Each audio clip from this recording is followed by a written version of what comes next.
Human and sex trafficking, our modern-day slavery, happens all over the globe. This violent underworld rakes in $150 billion annually, more than ExxonMobil, Apple, and Toyota combined. But there are plenty of misconceptions about what human and sex trafficking is really all about. So tonight, we intend to clear up some of the facts from fiction.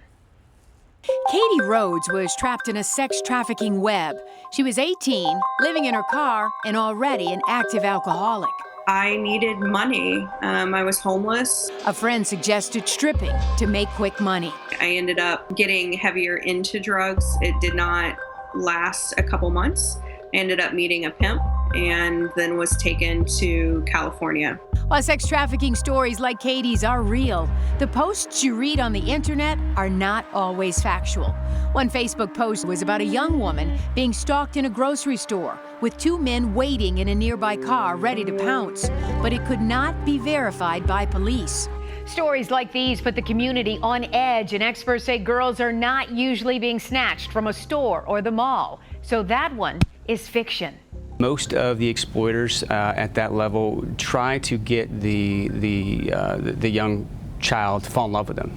Human trafficking is the same as sex trafficking.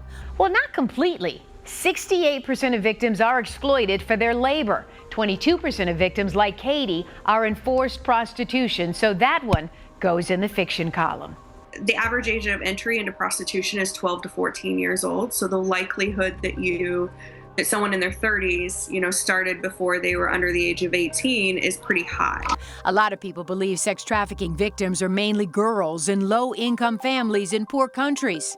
Actually, sexual exploitation also affects young boys and those in the LGBTQ community, most often due to financial need and drug abuse. So that one is fiction. Special Agent Glennon says most sex trafficking victims are required to make $500 to $1,000 a day. Once that quota is met, that's when they'll receive some sort of repayment of drugs or, a heroin packet or whatnot. Number 4 on our fact from fiction list is prevalent in big cities and in rural small town areas. That one is a fact. How about this one? Sex trafficking involves smuggling individuals across the border. That is a fact. However, 35% are trafficked close to home, not just in major cities like Detroit, but in small town hotels. It's prevalent even within our suburbs. Victims are targeted for major sporting events like the Olympics and the Super Bowl. In reality, experts say they're forced into sex work long before the male-dominated crowd show up. So that one is fiction too. These pimps will just start to reach out to these young girls, develop a relationship. They're persistent. A person trapped in sex trafficking will try to seek help in public. In reality, they're self-blame, and they often consider leaving impossible. So that is fiction. What stopped you from getting out earlier? The simplest version was fear of violence from my pimp. Finally, according to the FBI, the days of seeing a sex trafficking victim out here hanging out on the street corner is pretty rare.